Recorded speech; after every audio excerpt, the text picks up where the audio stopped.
Hello student, आज की video में हम लोग बात करने वाले हैं मनुष्य में पाचन। मनुष्य में पाचन किस तरह से होता है, इसकी पूरे डिटेल इस वीडियो में हम लोग जानेंगे। ठीक है। जो हमारा पिछले वीडियो है, उस पिछला वीडियो में जो है हम लोग बात किए थे कि प्रयोग विधि द्वारा सिद्ध करें कि प्रकाश संश्लेषण की क्रिया के लिए पर्णहरित एवं कार्बन डाइऑक्साइड आवश्यक है। अमीबा में पोषण क्या होता है, इस पर हम लोग बात किए थे, जो बोर्ड के लिए काफ़ी इम्पोर्टेंट है। ठीक है। तो आज की वीडियो में हम लोग बात करने वाले हैं मनुष्य में पाचन। तो चलिए हम लोग जानते हैं कि मनुष्य में पाचन किस तरह से होता है। तो मनुष्य एक प्रकार का अति विकसित बहुकोशिकीय एवं प्राणी संपोषी जीव होता है। मनुष्य में पाचन की क्रिया के लिए एक विशेष प्रकार का अंग तंत्र पाया जाता है, जिसे हम लोग पाचन तंत्र कहते हैं। पाचन तंत्र कहते हैं या उसे हम आहार नाल भी कहा जाता है। इसके निर्माण के लिए जो है पाचन अंग एवं पाचन ग्रंथि भी भाग लेते हैं। तो मनुष्य का आहार नाल के बारे में विशेष करके हम लोग जानेंगे। ठीक है। मनुष्य कैसा होता है, तो मनुष्य जो है विकसित है, बहुकोशिकीय एवं प्राणी संपोषी जीव होता है। किस प्रकार का जीव होता है? अति विकसित कहने का मतलब हो गया काफी डेवलप हो चुका है, काफी डेवलप हो चुका है, पहले की अपेक्षा जो है काफी विकसित हो चुका है। इसे बहुकोशिकीय भी कहा जाता है, बहुकोशिकीय जीव है एवं प्राणी संपोषी जीव है। प्राणी संपोषी का मतलब हम लोग पिछले वीडियो में आपको बता दिए थे कि प्राणी संपोषी क्या होता है। ठीक है। तो मनुष्य के आहार नाल के बारे में आज हम लोग बात करते हैं। तो मनुष्य का आहार नाल यानी एलिमेंट्री कैनाल ऑफ ह्यूमन। मनुष्य के आहार नाल की लंबाई लगभग 8 से 10 मीटर होती है, जो मुख्य गुहा से मल द्वार तक फैली होती है। इसके निर्माण में निम्नलिखित पाचन अंग एवं ग्रंथि भाग लेते हैं।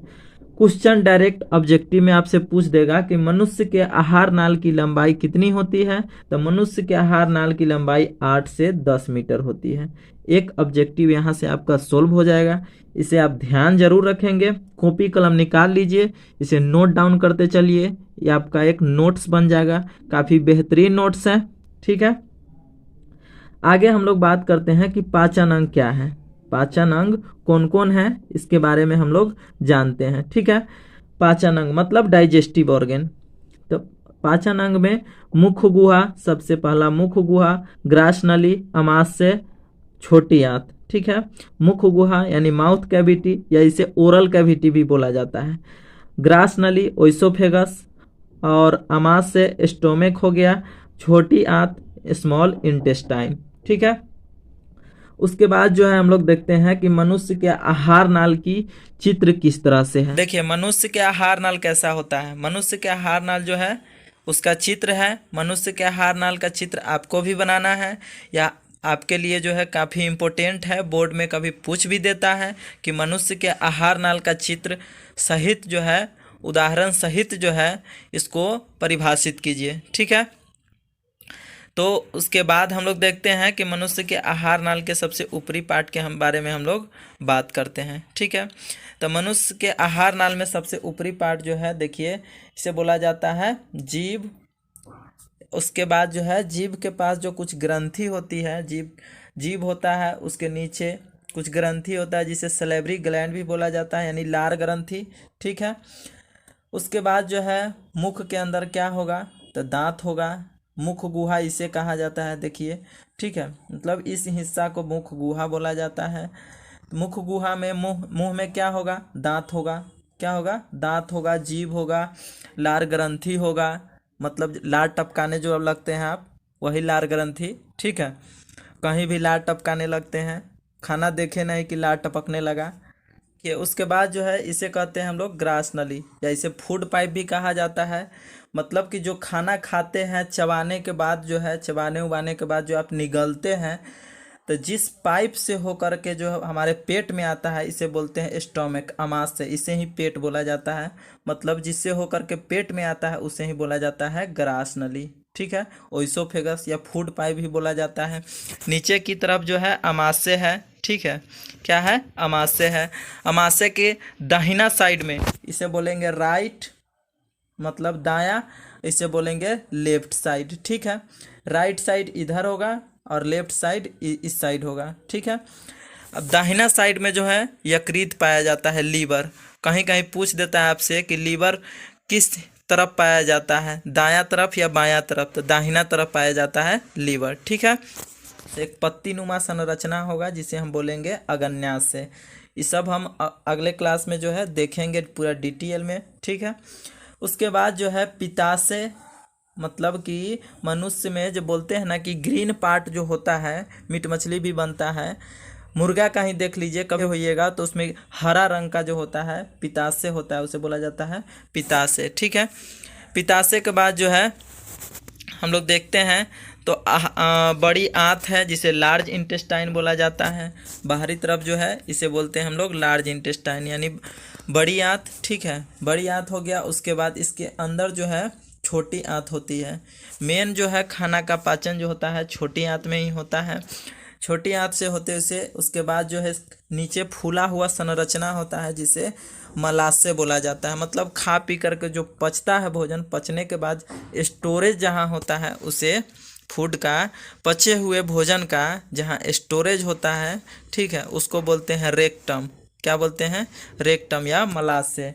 मलाशय के बाद जो है मल द्वार होता है। मतलब कि जो अपचा भोजन है, पचने के बाद जो वेस्ट भोजन है, बेकार भोजन है, वह मल द्वार के द्वारा जो है बाहर निकल जाता है। ठीक है, इसके दाहिना साइड में हम लोग देखें तो अपेंडिक्स पाया जाता है। मतलब कि जब बड़ी आंत और छोटी आंत जहाँ मिलता है, ठीक है, उसके बाद की जो संरचना होती है उसे बोला जाता है अपेंडिक्स। क्या बोला जाता है? अपेंडिक्स। इसे बोलते हैं हम लोग अपेंडिक्स। अपेंडिक्स की लंबाई जो होती है 4 से 5 इंच होती है। अपेंडिक्स की लंबाई जो है 4 से 5 इंच होती है। जब भोजन हम लोग ग्रहण करते हैं तो भोजन जो है मुंह से होते हुए, ठीक है, मुंह से होते हुए मतलब मुख गुहा से होते हुए ग्रास नली में, ठीक है, और इसमें सहायता करता है जीभ, लार ग्रंथि, दांत, ठीक है, इससे होते हुए ग्रास नली में आता है। ग्रास नली से अमाशय में आता है। अमाशय से होते हुए लीवर की से कुछ एंजाइम निकलता है पाचन के लिए। गॉल ब्लैडर से कुछ एंजाइम निकलता है जिसे पित्ताशय बोलते हैं। अग्न्याशय से कुछ एंजाइम निकलता है। सब होते हुए पचते हुए भोजन आता है छोटी आंत में। छोटी आंत में पूरा इसका मंथन होता है, पूरा पचता है भोजन। पचने के बाद जो है यह बड़ी आंत में जाता है। बड़ी आंत से होते हुए मलाशय में, मलाशय से होते हुए मल द्वार के द्वारा बाहर निकल जाता है। ठीक है, मुख गुहा यानी माउथ कैविटी या ओरल कैविटी या आहार नाल का सबसे अगला भाग है जिसके निर्माण में निम्नलिखित अंग भाग लेते हैं। मुख गुहा के निर्माण, मुख गुहा मतलब जिससे हम भोजन ग्रहण करते हैं, जिस छिद्र के द्वारा हम लोग भोजन ग्रहण करते हैं उसे मुख गुहा बोला जाता है। माउथ मतलब मुंह, ठीक है। अब इसके निर्माण के लिए मतलब कि एक मुंह में क्या क्या होता है, तो एक मुंह में जो है दांत होगा, जीभ होगा, तालू होगा, ग्रसनी होगा। दांत, जीभ, तालू तो आप समझते हैं। ग्रसनी क्या होता है इसमें आपको कंफ्यूजन हो रहा होगा, तो आगे इसके बारे में भी हम लोग बात करेंगे। तो इससे पहले हम लोग देखते हैं दांत के बारे में, ठीक है। एक एक करके हम लोग देखेंगे। पहले दांत देखेंगे, दांत के बाद जीभ, तालू, फिर ग्रसनी। देखिए दांत जो है प्रत्येक मनुष्य में दांतों की कुल संख्या कितनी होती है? एक वयस्क मनुष्य में दांतों की कुल संख्या 32 होती है जो मसूढ़ा में धंसा रहता है। दांत को निम्नलिखित 3 भाग में बांटा गया है। यदि एक अपने दांत को हम अपने दांत को उखाड़ करके देखें तो वह दांत जो है 3 हिस्सों में बटा हुआ रहता है। पहला हिस्सा होता है जिसे हम बोलते हैं क्राउन या शिखर भी इसे बोला जाता है। ग्रीवा मतलब नेक, जड़ मतलब रूट। देखिए दांत का फिगर किस तरह से है, आप इसे भी बनाएंगे, ठीक है। देखिए दांत का सबसे जो ऊपरी पार्ट होता है, ऊपरी भाग जो होता है, दांत का सबसे ऊपरी भाग होता है उसे बोला जाता है शिखर या क्राउन बोला जाता है। उसके बाद जो है दांत धंसा हुआ रहता है मसूढ़ा में, उससे जस्ट ऊपर वाला हिस्सा होता है उसको बोला जाता है नेक यानी ग्रीवा बोला जाता है। जो हिस्सा दांत का मसूढ़ा में धंसा हुआ रहता है उसे हम लोग जड़ बोलते हैं, मतलब रूट बोलते हैं। अब देखिए दांत की सबसे ऊपरी परत जो होती है जिसे इनामेल बोला जाता है। इनामेल जो है यहाँ से क्वेश्चन भी उठता है कि मनुष्य के वह भाग मनुष्य के अंदर सबसे कठोरतम पार्ट क्या होता है, हिस्सा क्या होता है? तो इनामेल होता है। ठीक है, इनामेल के अंदर जो है डेंटाइन की परत होती है। डेंटाइन मतलब दंती होता है। दंती के अंदर जो है, दंती के अंदर जो है पल्प कैविटी होता है, जिसे गुल लुगदही गुहा भी बोला जाता है। पल्प कैविटी होता है, पल्प कैविटी को जो है लुगदही गुहा भी बोला जाता है। लुगदही गुहा जो है ये सब धंसा हुआ होता है मसूढ़ा में। कहाँ होता है? मसूढ़ा में। देखिए दांत जो है, जैसा कि हम आपको बताए हैं कि दांत जो है डेंटाइन मतलब दंती का बना होता है, जिसके ऊपर इनामेल का परत पाया जाता है, जो दांतों को सुरक्षा प्रदान करता है। हमसे पूछेगा कि इनामेल का काम क्या है, तो यह दांतों को सुरक्षा प्रदान करता है, साथ ही दांत को जो है चमकीला बनाए रखता है। यह मनुष्य के शरीर का सबसे कठोरतम भाग होता है। मनुष्य के शरीर का जो है सबसे कठोरतम भाग क्या होता है? इनामेल होता है। मनुष्य के जो है शरीर का सबसे कठोरतम भाग इनामेल होता है। अब हम लोग देखते हैं दांत के प्रकार। तो दांत के प्रकार जो है, उत्पत्ति के आधार पर दांत के निम्नलिखित दो प्रकार होते हैं। एक दूधिया दांत होता है, जिसे मिल्क टीथ भी बोला जाता है, जो बच्चे में होते हैं, और एक अस्थाई टीथ, अस्थाई दांत मतलब परमानेंट टीथ। ठीक है, तो अब हम लोग देखते हैं संरचना, मतलब दांत की जो दांत है उस दांत की संरचना किस तरह से होती है, बनी किस तरह से होती है, और उसका काम क्या है एक वयस्क मनुष्य में। ठीक है, तो संरचना के आधार पर निम्नलिखित दांत जो है निम्नलिखित 4 प्रकार के होते हैं। ठीक है, पहला जो होता है कर्तनक होता है, जिसे इंसीजर बोला जाता है। अब कर्तनक नाम कहने से ही पता चलता है कि इसका काम क्या होगा, काटने का। मतलब कि आप अपना मुंह खोलिए और देखिए कि आगे का जो 4 पार्ट होता है ना, आगे की तरफ जो होती है जो दांत, वो 4 दांत जो होगा ना, वही आपका कर्तनक होगा। 4 नीचे होगा और 4 ऊपर में होगा। मतलब टोटल संख्या कितनी होती है कर्तनक की? 8 हो जाएगा। उसके बाद जो होता है कर्तनक के बाद जो होता है रदनक होता है। रदनक होता है जिसे केनाइन बोला जाता है, जिसका काम होता है चीरना फाड़ना, जिसका काम होता है चीरना फाड़ना। यह जो है 2 नीचे होगा और 2 ऊपर होगा। मतलब टोटल इसकी संख्या कितनी होती है? 4 होती है। उसके बाद जो है हमारा होता है अग्रचवर्णक। अग्रचवर्णक मतलब प्रीमोलर, और एक होता है चवर्णक मतलब मोलर। तो अग्रचवर्णक की संख्या 8 होती है और चवर्णक की संख्या 12 होती है। ये 6 नीचे होगा और 6 ऊपर में होगा। अग्रचवर्णक प्रीमोलर जो है 4 नीचे और 4 ऊपर। मतलब कि यदि आपके मुंह में टोटल 32 दांत हैं, कुल 32 दांत हैं, उसमें से कर्तनक की संख्या 8 होगी, रदनक की संख्या 4 होगी, अग्रचवर्णक की संख्या 8 होगा और चवर्णक की संख्या 12 होगा। कर्तनक का काम काटने का होगा, रदनक का काम चीरना फाड़ना होगा, अग्रचवर्णक का और चवर्णक का काम जो चबाने का होता है। मतलब कि जब भोजन हम लोग ग्रहण करते हैं, मान लीजिए कि चावल दाल हम लोग खाते हैं या रोटी ही खाते हैं, तो एक बड़ा सा टुकड़ा रखते हैं रोटी का, तो उसे छोटे छोटे पहले टुकड़ों में काटना होता है। तो वह आगे वाला जो दांत हमारा होता है उसके द्वारा काटा जाता है। छोटा छोटा हिस्सा में काट दिए, उसके बाद जो है चीरना फाड़ना और उससे भी छोटा हिस्सा करना, ठीक है, तो उसे चीरना फाड़ना कहते हैं। तो वह रदना का काम होता है। फिर अब उसको चबा करके हम लोग निगलेंगे, तो अग्र चवर्णक और चवर्णक का काम होता है चबाने का। ठीक है, अब दंत सूत्र के बारे में हम लोग जानते हैं कि डेंटल फार्मूला क्या है। ठीक है, तो दंत सूत्र जो है इस तरह से आप याद रख सकते हैं, I2C1 PM2 M3। अब आई का मतलब क्या हो गया? आई का मतलब हो गया कर्तनक मतलब इंसीजर। सी का मतलब हो गया केनाइन, केनाइन। ठीक है, PM का मतलब हो गया प्रीमोलर और M का मतलब हो गया मोलर। ठीक है, मतलब कि यह जो है एक साइड में जो है आई इंसीजर जो है 2 होगा।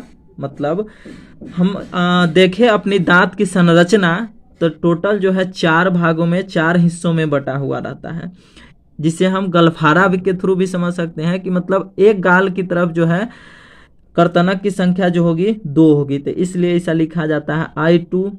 ठीक है, अब इस तरह से आप याद रखते हैं I2 C1 PM2 M3। ठीक है, अब इसे हमको निकालना होगा। तो कर्तनक की जो 8 ऊपर और 8 नीचे दांत होगी, इसमें 2 से गुना कर दीजिएगा तो 16/16, यानी कुल दांतों की संख्या जो है 32 होती है। कितनी होती है? कुल दांतों की संख्या 32। ठीक है, अब हम लोग बात कर लिए दांत पे, तो दांत को बात करने के बाद जो है डेंटल फार्मूला भी हम लोग देख लिए, I2 C1 PM2 M3। उसके बाद हम लोग बात करते हैं जीभ पे। ठीक है, जीभ के बारे में हम लोग बात करते हैं। तो जीभ क्या होता है? तो जीभ जो है यह मुख गुहा के अंदर पाई जाने वाली मांसल एवं लगभग त्रिभुजाकार संरचना है जो पीछे की ओर ग्रसनी से जुड़ी होती है तथा आगे की ओर स्वतंत्र होता है। जीभ के ऊपर अनेक स्वाद कलियां यानी टेस्ट बड पाई जाती है जो भोजन के स्वाद ग्रहण करने में सहायता करता है। जीभ का क्या काम होता है? जीभ तो एक मांसल संरचना है। कैसा है? मांसल है।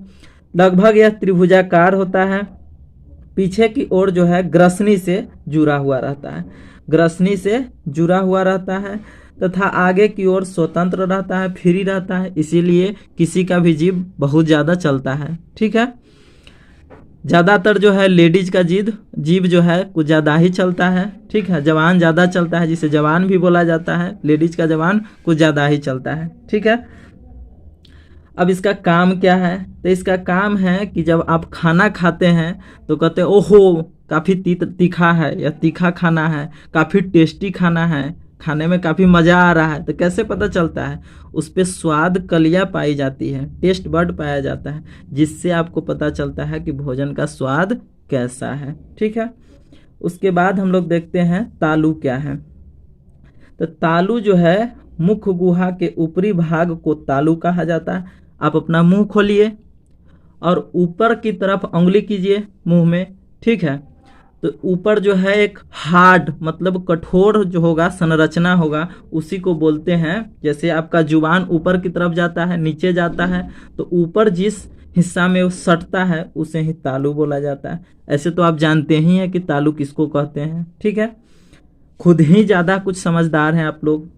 मुख गुहा के ऊपरी भाग को तालु कहा जाता है। इसका अगला भाग जो रुखरा होता है, आप उंगली करके देख सकते हैं। आप अपने मुंह में उंगली कीजिए और देखिए कि आगे की तरफ रूखा होगा और पीछे जो है चिकना होता है। ठीक है, अब हम लोग कहे थे कि ग्रसनी क्या होता है। देखिए, ग्रसनी के बारे में हम लोग जानते हैं, और जीभ जब हम लोग पढ़ रहे थे तो ये भी हम लोग देखे हैं कि जीभ जो है पीछे की ओर जो है ग्रसनी से ही जुड़ा हुआ रहता है। किससे? ग्रसनी से। तो मुख गुहा के सबसे पिछले भाग को ग्रसनी कहा जाता है। ठीक है, मतलब कि यदि आपका नाक है और मुंह है, नाक से आप सांस लेते हैं, उसके साथ साथ वहाँ से आने वाली सांस जो हवा होती है वो हवा, मुंह की जो आप पानी या खाना ही खाते हैं, मतलब कि दोनों एक साथ जिस जगह पे मिलेगा ना उसे ही फेरिंग्स कहा जाता है या ग्रसनी कहा जाता है। इसमें 2 प्रकार का छिद्र पाए जाते हैं जो निम्नलिखित हैं। देखिए, कंठ द्वार और निगल द्वार। कंठ द्वार होता है और निगल द्वार होता है। देखिए, कंठ द्वार जो है श्वास नली से तथा निगल द्वार जो है ग्रास नली से जुड़ी होती है। श्वास कंठ द्वार मतलब श्वास नली, जिससे आप सांस लेते हैं। तो सांस किससे लेते हैं? नाक से लेते हैं कि मुंह से लेते हैं? नाक से लिया जाता है, मुंह से भी लेते हैं लेकिन नहीं लेना चाहिए। ठीक है, लेकिन जनरली सांस जो है, सांस लेने के लिए नाक बनाया गया है, नाक से ही सांस लीजिए। निगल द्वार मतलब ग्रास नली, मतलब निगल, खाना जो हम खाते हैं निगलते हैं, ठीक है, उसे निगल द्वार बोला जाता है। ग्रास नली मतलब खाना खाने वाला ही द्वार से जुड़ी होती है। ठीक है, अगले वीडियो में हम लोग बात करेंगे कि ग्रास नली क्या है, ओइसोफेगस, या इसे खाद्य नली भी बोला जाता है।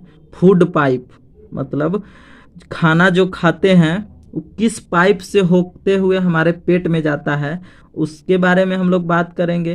प्लस में आगे की जो कहानी है, बातें हैं, उसके बारे में हम लोग बात करेंगे। चलिए ठीक है, आज के लिए धन्यवाद, थैंक यू।